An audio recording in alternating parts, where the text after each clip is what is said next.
You guys have caught me at a very interesting time because I'm just about to turn 30. Anybody in the room tried that? Anyone gone through that, turning 30? Feel free to raise your hand or sort of half raise and scowl at me.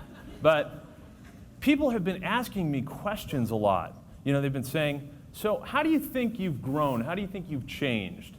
How are you different now than you were at 2025? And my initial response is, changed? I'm the same guy. Me and 23-year-old me and now me, we'd hang out. We're the same guy. But the more I think about it, the more there are some distinct differences, distinct changes. And it's not the big things that get me. It's not the mortgage, it's not the marriage, it's not the hairline. I mean, I've seen those things coming. I've prepped for them. It's the little things, the little indicators of bigger habits like breakfast. I eat breakfast every day now. I eat breakfast on weekends. 23-year-old me had nothing to do with breakfast. Liked breakfast, but our schedules, you know, precluded us from hanging out. And another, like, drive time radio. I used to hate rush hour radio because they always played this flashback crap. And I'm like, why can't they just play some good, current, relevant songs? And now I'm that dude in the Volkswagen, you know, I'm rocking along to the all-retro request lunch hour, you know? It's like, this is how we do it. This is how we do it, la la la la la, you know? And, I mean, I bought a walk 2 weeks ago, and it was an impulse buy. And that means that I went to a store that sold lots of things. It sold electronics, and it sold sporting goods. And I went to kitchenware and got a wok. And the reason that I got a wok is because I wanted to be able to cook more fresh vegetables. 23-year-old me would have issues with several parts of this transaction. 23-year-old me cooked exclusively on a George Foreman grill, and never vegetables. Never vegetables. So there's been a lot of changes, but one thing that has remained constant for me has been my consumption and appreciation of pop culture, of movies, of music, of TV.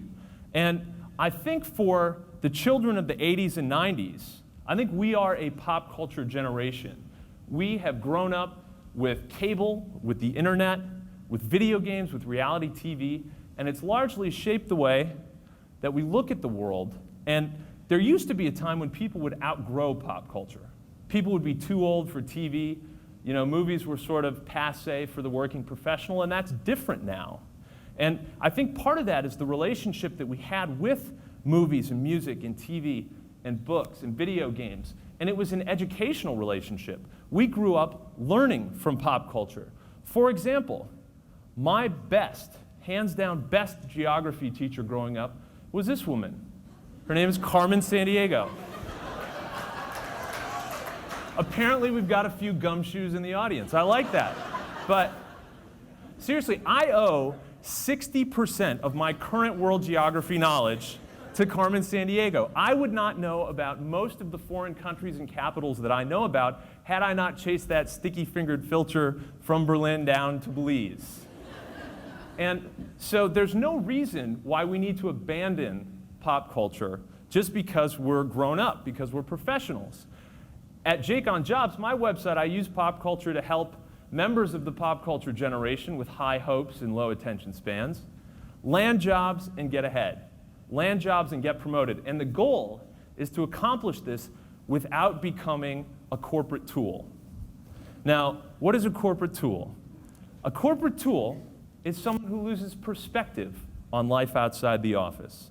Someone who takes themselves a little too seriously, the people who wear many hats and reach for the low-hanging fruit and tee up ideas offline. These are people who started out wanting to be like Mike from the NBA and ended up like Dwight from The Office. And so the goal is, don't become a corporate tool. Maintain your perspective. And I actually write a comic strip called Corporate Tools, which in addition to allowing me to make fun of people who lose perspective, it also gives me a forum, a new way to discuss other issues I care about, like the generation gap and generational divide. This cartoon says, parent supervisor conferences became an integral part of the company's Gen Y initiative. There is, and you'll hear about this all the time, but there is a major league gap between people who run companies and people who are the junior people in those companies. And this gap has baffled the people who run companies. And they spend millions of dollars trying to define and decipher who is this group of young people and how do they act. And I'll tell you, unfortunately, the research, at least the stuff that gets reported in the media, it's not good. The young professionals, the pop culture generation, they have issues with entitlement, they have issues with focus, they have issues with perspective, they have issues with work ethic, they have issues multitasking. There's all these issues, and when people list off the rap sheet, I feel less like I'm hearing someone talk about a group of professionals, a group of adults, and more like I'm hearing a voiceover on one of those Animal Planet shows. You know, it's like, for this generation, there will be many long winters ahead. Will they be able to survive the perils and predators of the outside world? Alas, many will not make it to the thaw. Some will return to their parents' den. Others will apply to graduate school. You know, it's... And what ends up happening is that the more you hang your hat on these group habits and these group trends, the harder it is to have individual conversations. And the more we start to rely on stereotypes.